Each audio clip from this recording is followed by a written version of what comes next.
What's up, y'all? Welcome back to Go and Grow TV. I am Dr. J, and today we're talking about all things emotional intelligence. Let's get started. In my last video, we talked about what it means to grow with God, especially when life tests your patience and your purpose at the same time.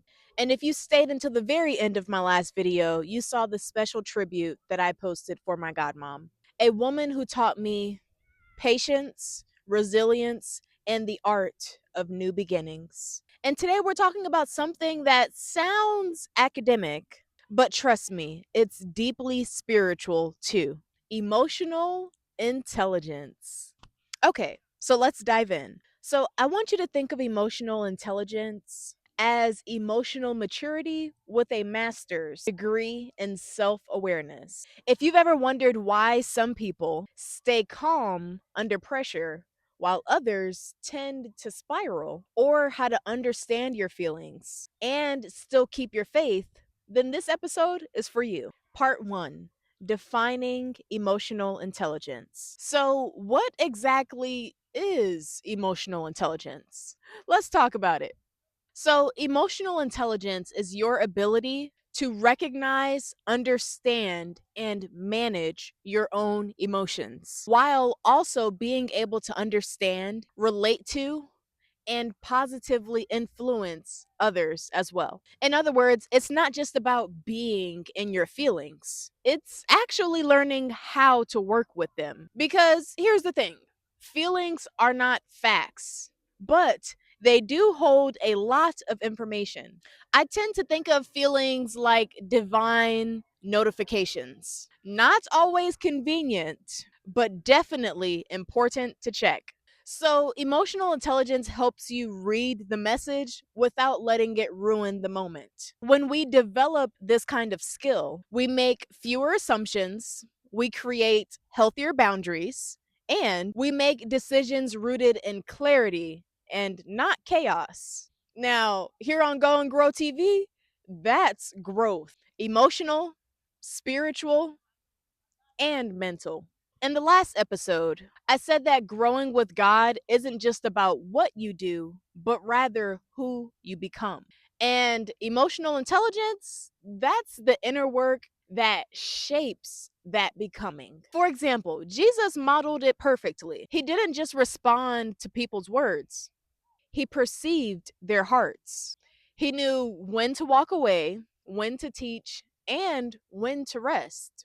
Now, that's discernment. That's what we call divine emotional intelligence. And honestly, that's what growth looks like. Not just mastering your mood, but aligning your emotions with God's wisdom. When you've experienced grief, heartbreak, or loss, like I did with my godmom, emotional intelligence helps you process pain without letting it harden your heart. It's the ability to cry and carry on, to feel deeply but still choose faith daily. Now that's how you grow with God from the inside out. The 5 pillars of emotional intelligence. So let's break down the 5 components of emotional intelligence and how each one can boost your faith and your relationships. Y'all ready? Number 1: self awareness is the foundation. It's understanding what you feel, why you feel it, and how it affects your thoughts and actions. A trend in the Bible is people asking God to search their hearts. That's not just a prayer, it's an emotional check in. Think of self awareness as your feelings GPS. You can't get to where you're going if you don't know where you are. Number 2: self regulation is the pause before the reaction, that moment between emotion and decision. It's learning how to breathe before you break down, to pray before you pop off. It's what transforms emotional triggers into spiritual triumphs. Number 3: motivation is your inner drive. It's not just ambition, it's purpose fueled persistence. When your motivation is rooted in faith, even failure becomes feedback. You never lose, you learn. Y'all ready for number four?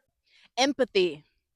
Number four, empathy. So, empathy is more than saying, I feel you. It's tuning into someone else's experience with compassion and curiosity.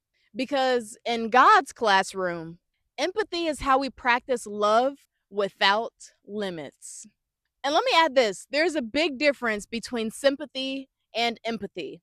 Sympathy is when you feel sorry for someone, it's when you give someone pity instead of giving them understanding and just a listening ear. So the next time somebody's like, oh, I'm so sorry for you, you just let them know, oh, there is nothing to be sorry about.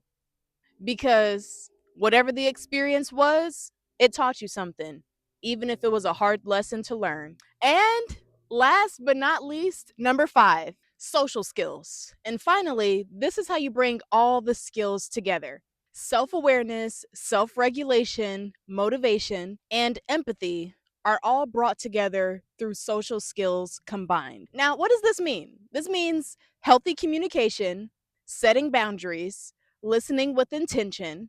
These are all things that you start doing to honor you and others. Because sometimes emotional intelligence is knowing when to speak and when to simply sip your tea and pray quietly. Part four, the spiritual side of emotional intelligence. So here's where emotional growth and spiritual growth intertwine. When you invite God into your emotions, you stop treating your emotions like enemies and start seeing them as teachers. For example, anger can reveal boundaries, usually boundaries that you need to set from areas in your life that you have not healed from. Sadness can deepen your compassion. See, something about the difference between sympathy and empathy is when you experience sadness, you have the ability to relate to others. And joy. Joy can remind you that healing is happening. It's the moments where you're able to laugh or to smile despite what you're going through in your life. I'm going to tell you something. The enemy hates that. When we can find gratitude and find a reason to smile amidst the chaos that we may be going through, mm, mm, mm, mm. That's how you grow closer with God, by the way. So, anger, sadness, joy, and a lot of other emotions, they all teach you. They're like divine notifications that tell you what's really going on the inside. But it's up to you on whether you want to acknowledge them and do something about it. So, all that to say, God never asked us to hide our emotions. People who do that are just justifying their emotional suppression. God wants us to hand our emotions over, especially the negative ones that are hard to control, like anger. You notice how I said hard to control, not impossible. Some people are like, "Oh, I can't control my anger." Okay, that's why, because you think that you can't. Like, you can do anything you put your mind to for the most part. And yeah, anyway. So God expects us to hand over our emotions, especially the ones that seem too heavy for us to bear. So that's emotional intelligence at its highest form. Surrender with understanding. The ability to let go of the stress, the worries, the anxiety, the depression, the grief, whatever you may be going through, release it to God. And half of the work is already done. And the more emotionally grounded you become, the easier it is to hear God clearly, because peace often makes the best signal for divine direction. All right.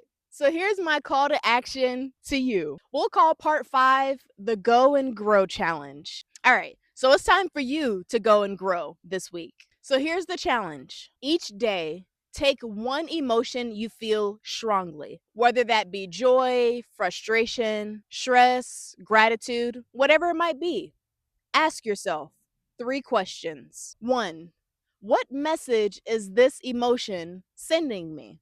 And after you acknowledge what the message of that emotion is, ask yourself, how is God using this to teach me something? And after you reflect on how that emotion may be teaching you something in that moment, ask yourself, how can I respond in a way that makes God proud? It's as simple as that. Not whoever in your family, not whoever in your friend group, not whoever in your household. How will I respond to make God happy? because that's the only being you should be trying to please. But yeah, so write it down, reflect on it, and don't rush the process. Don't rush it because emotional growth isn't instant, it's consistent. And you have to remember that even your emotions are a big part of your faith journey. All right, so we got to bring this video to a close, but I want you to remember true growth is never about not feeling upset or not feeling sad. It's about handling your emotions with wisdom, grace, and a little humor. And if this message spoke to you today, don't forget to like, share, and subscribe. And if you missed the last episode, How to Grow Your Relationship with God Using 7 Easy Steps, go check that out next. Do you really enjoy watching my videos? Then I'm so glad you stuck around to the very end. I am here to share that this November, we are bringing a new series to the channel. Woo! Applause, applause. We are bringing Wisdom Wednesdays. So, you guys recall a few months back, if you've been following the channel, you know that I created a series called Motivation Mondays. And during that series, I talked about a variety of growth testimonials, journeys, stories that really helped me get to this point in my life. And, you know, something about almost reaching my 1 year anniversary on YouTube is it's crazy. All right. So we'll be doing something special this month called Wisdom Wednesdays. What can you expect on Wisdom Wednesdays? You can expect stories, testimonials, journeys, videos, and content that centers how to help you apply different knowledge in your life. Because that's the definition of wisdom. It's not about what you know, it's about what you do with it consistently. We'll also be doing Money Mondays. All right, so on Money Mondays, I'll share some advice and some stories about things that I started doing to build my financial income, right? Because we got to talk about financial growth. All right. And Wisdom Wednesdays will be a balance between spiritual growth and personal growth. And then on Fun Fridays, you'll see just different parts of me, right? Like it could be me doing a creative project or engaging in some type of fun activity. And on Wednesdays, we'll be doing Wisdom Wednesdays, which I'm super excited about it. So that's the schedule for this month. So that way you have something to look forward to. But yeah, I just wanted to give you all a little glimpse. Um, we're starting to reach the last stretch of the quarter. The last stretch of the quarter. Okay, we are in the fourth quarter. It's been quite a year. I'll be doing a compilation video at the end of this year that shows the full game, right? All 4 quarters of this year. And what I learned, what I hope that you learned as well with me, and ultimately a glimpse into where we're headed for next year. Um, yeah, yeah, yeah. This has been a fun video. I'll see you in the next one. Until next time, keep growing, keep glowing, and keep walking in miracles. Take care of yourself. Doctor's orders.